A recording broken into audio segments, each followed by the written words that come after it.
Welcome to Deep Dive MKE, a podcast that explores how City on a Hill is transforming communities and families worldwide.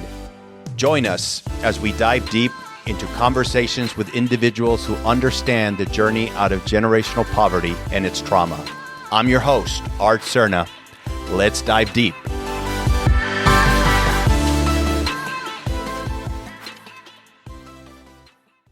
All right, welcome to the Deep Dive MKE podcast. I'm your host, Art Cerna, and I'm excited to be here with a friend of mine, Kelly Eger, Compassion Director with the Rich Community Church. She's an amazing woman, an amazing leader, and I'm glad to be able to introduce her to the City on a Hill Deep Dive MKE community. So with that, Kelly, welcome to the podcast. Thank you. I'd like to say that I'm super excited, but I'm really nervous. It's okay.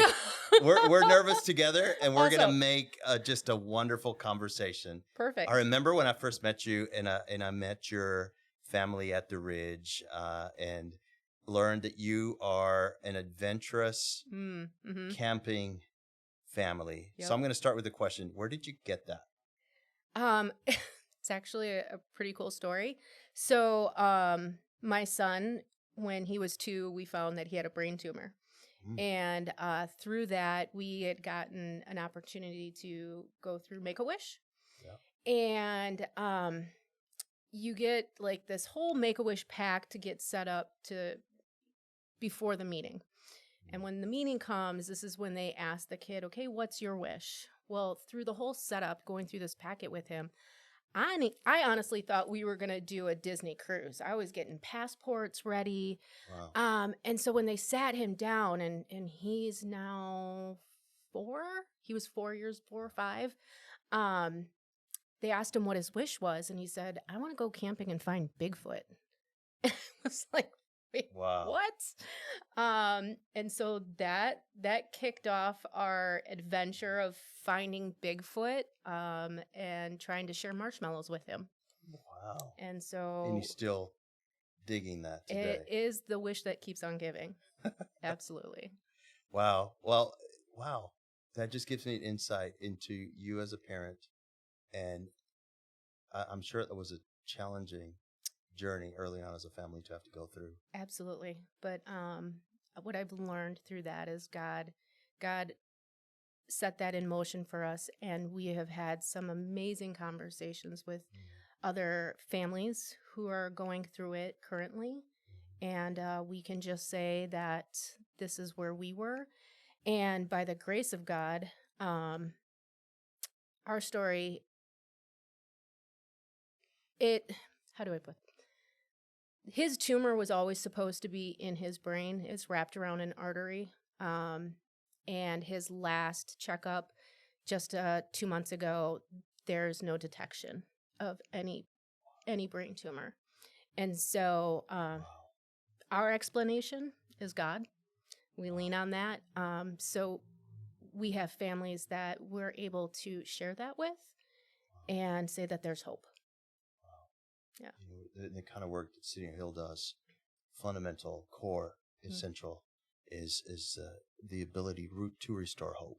When we're on a journey, we like to talk about a journey of transformation, and that's why I wanted to start there with you, in the fact of being in life with people, and the fact that we have valleys and we have peaks. Absolutely. And you need a community. We talk about a community of transformation, and a newbie to Wisconsin, right?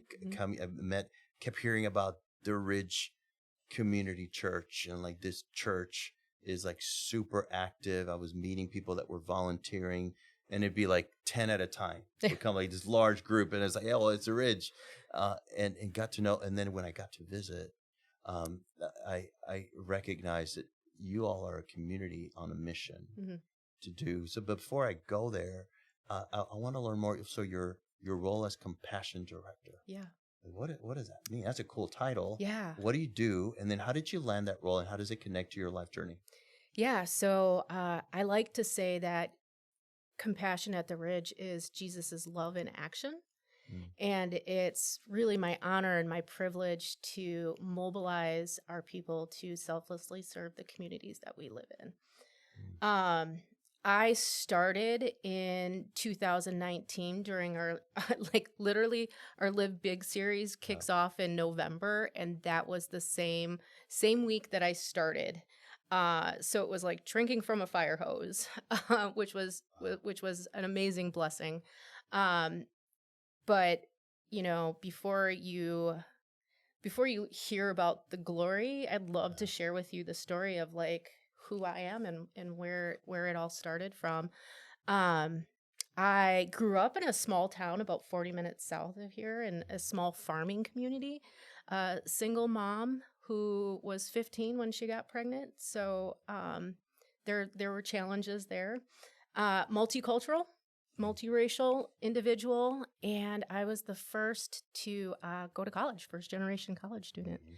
So a lot of throughout my childhood and my adolescence of understanding about improvising, adapting, and overcoming all kinds of challenges. But I loved that when I got to college, I started going to the Multicultural Education Center, and there I met an amazing group of women. And my freshman year, we built relationships with each other. And then somewhere probably during that first year, there was discussion of creating and starting a sorority, but not a traditional one that you would typically see on campuses, one that looked and felt like our group. Because our campus was less than 1% minority population. So that's what we did. We ended up starting an organization for multicultural women. And the basis was serving our community. And it was funny because in those early days when other organizations tried to reach out to us and say, hey, can we do a social with you guys? And we're like, yes, but we do socials in the form of serving our community. So would you be willing to volunteer with us at, ABC company and work? And it started off slow, but it grew. And that's really, I think, where the love of giving back came from. So let me ask you this. A multicultural women's group focused on service. What did that community do for you as a biracial young leader? What did you get from that community that you weren't getting elsewhere? Definitely a sense of belonging. But there was an ability to find purpose. I think I probably wouldn't have graduated college if it wasn't for that group of women, because we weren't always serving, but we would get together and do study groups and really encourage one another when we knew that there was areas of weaknesses. Like, hey, I'm not doing so hot in this class. Does anybody have a connection here? And so they really supported each other through that. But I think that it also gave me a sense of what it was like to run an organization, run teams at an early age, because learning about Robert's Rules of Order and setting agendas. And I think me personally, I always had that sense of wanting to set goals and accomplish them, but there was accountability now. And that's kind of what I learned. So how did you go from there to compassion director? Like, how did that weave that story, like connect the bridge? How did you jump to the I said no several times to God.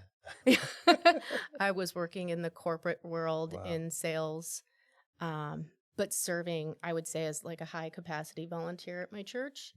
I remember probably this maybe 2 years before I started working at the Ridge, was really praying for my current role, my current job, to be able to lead a team. I was an individual contributor at that time, and I really wanted to help grow a team. And I kept praying for that and kept praying for that. And I didn't make the connection at the time, but then my executive pastor at the time had come up to me and had asked me, hey, would you be willing to lead this group of connectors in our next steps area, helping people take steps in following Jesus? And I was like, yeah, I'd love to.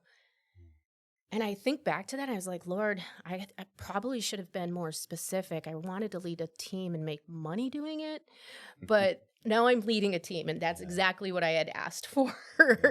And I look back at that and I smile, and it warms my heart to think that God was in every step of my story there. And the more I just invested my time at the Ridge, I think that they saw something in me, and the conversation started happening, and it wasn't, hey, we have a position for you here at the Ridge, but it's, hey, there's something special in you, and we want to foster that, and we're not sure what this means or where this is going to take you, but would you be willing to go on this journey with us? And absolutely. Wow. Tell me more.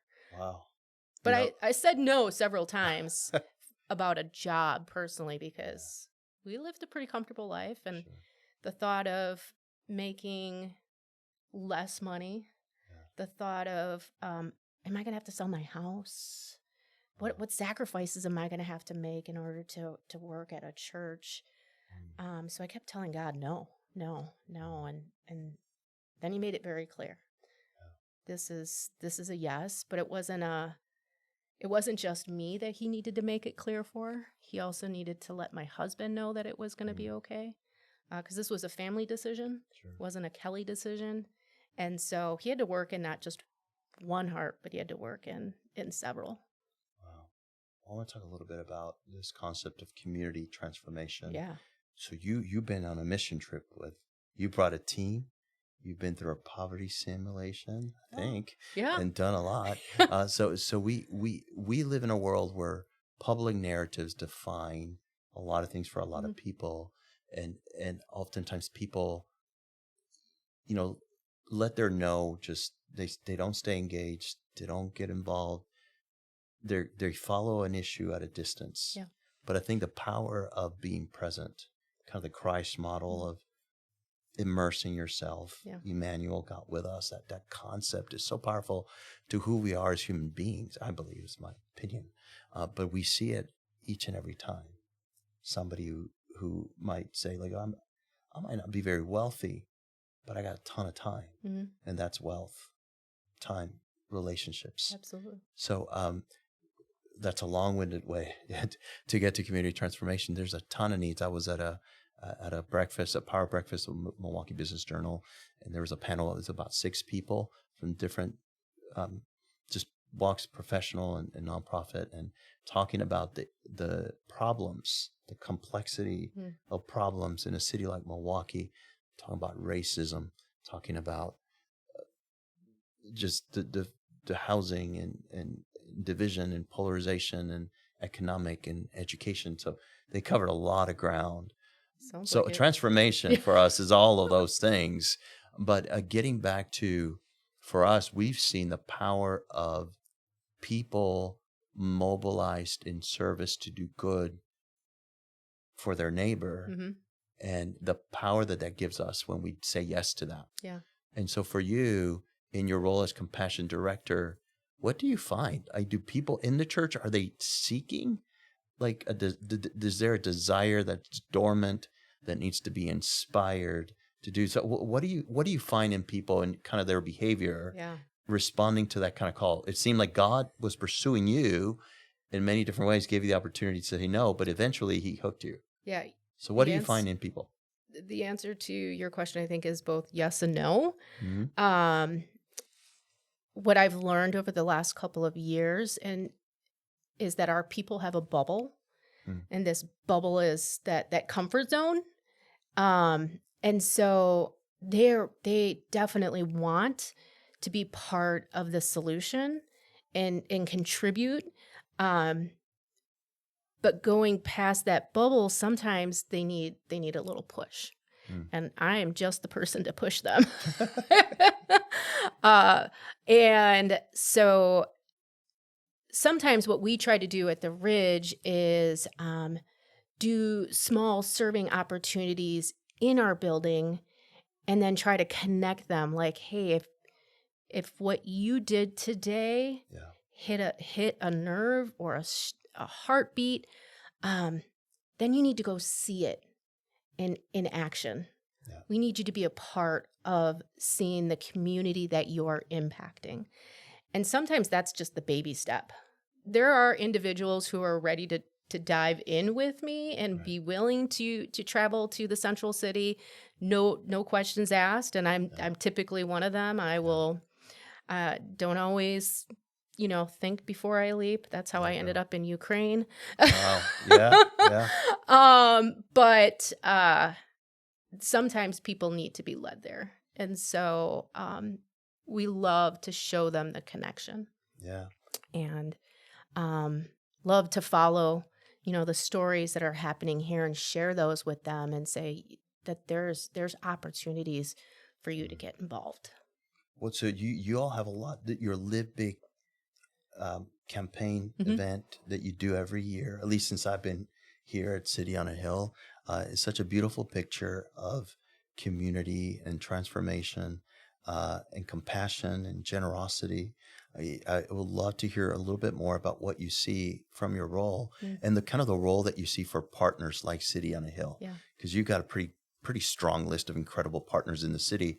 So what is their role in the work of what you're trying to achieve? Yeah, I think it's important to point out that the typical attender at the Ridge is somebody who is a curious non-believer.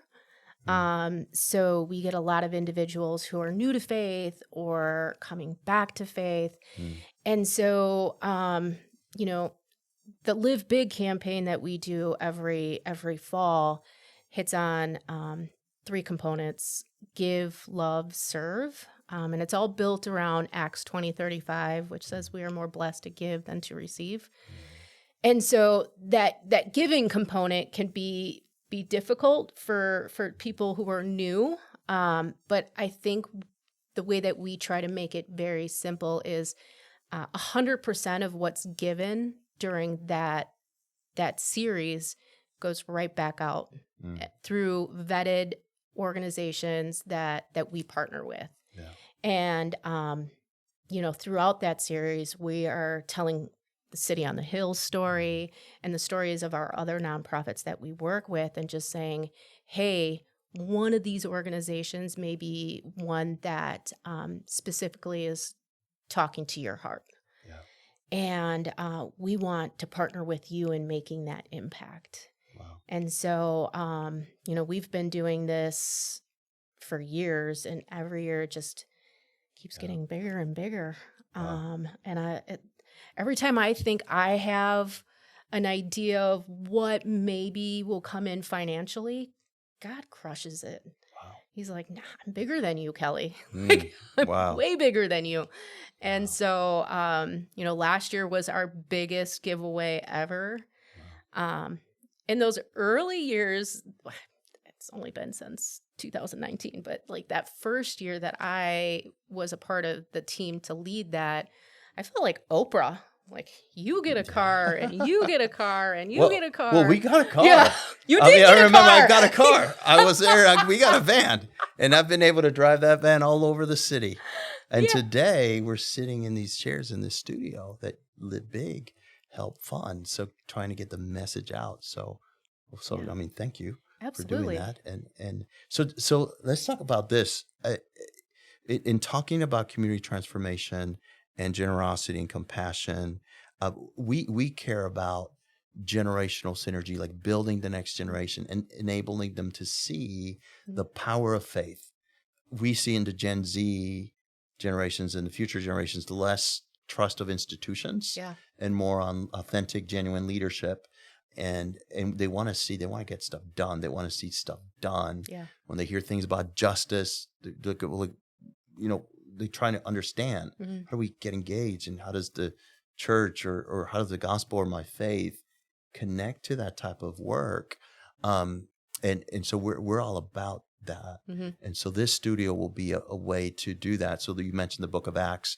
I like the Paul and Timothy model. It's not like, hey, this generation gets it done and we'll throw it over the wall and then the next generation starts. I prefer that we walk it out together. Yeah. And so building the studio to where young people can learn and get their message out is part of what we care about. And part of it, like you've been to the nations too. You mentioned Ukraine. Yeah.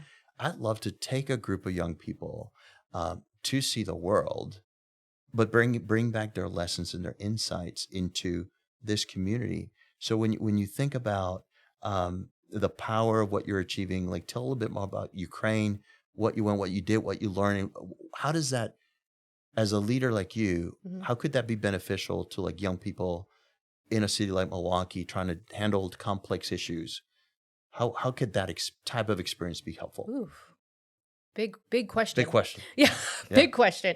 I think that God uniquely gifted each of us, and He gifted us to solve problems. And so I'm always very honest that He did not gift me with the skills of details. That is not my thing. But I surround I'm in that myself camp with you. Look, I big crazy ideas, but when it comes to the granule things, that's when my team around me comes into play. So as a team, you have a gift and I have a gift, and we can solve this problem together. Wow. And so I think about the question where the guy probably gets to heaven and he's like, God, where were you in the moment? Like, why do you let bad things happen? And he's like, but I didn't, because I gave you the gift to do something about it. And what did you do? And so for me, it's putting Jesus's love into action. I mentioned that earlier. So if I have an opportunity to serve or go, sometimes I have to be very prayerful about those things because I'll just go. Yeah.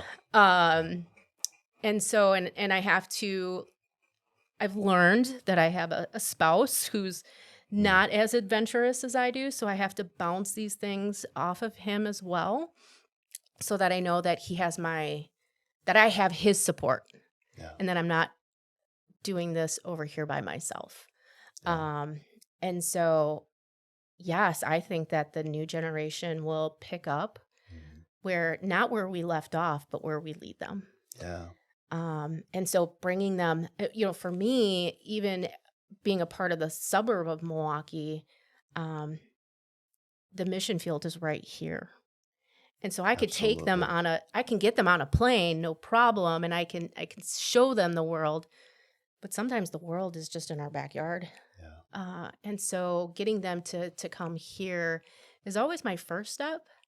And then, let's go to Guatemala. Let's head to Moldova.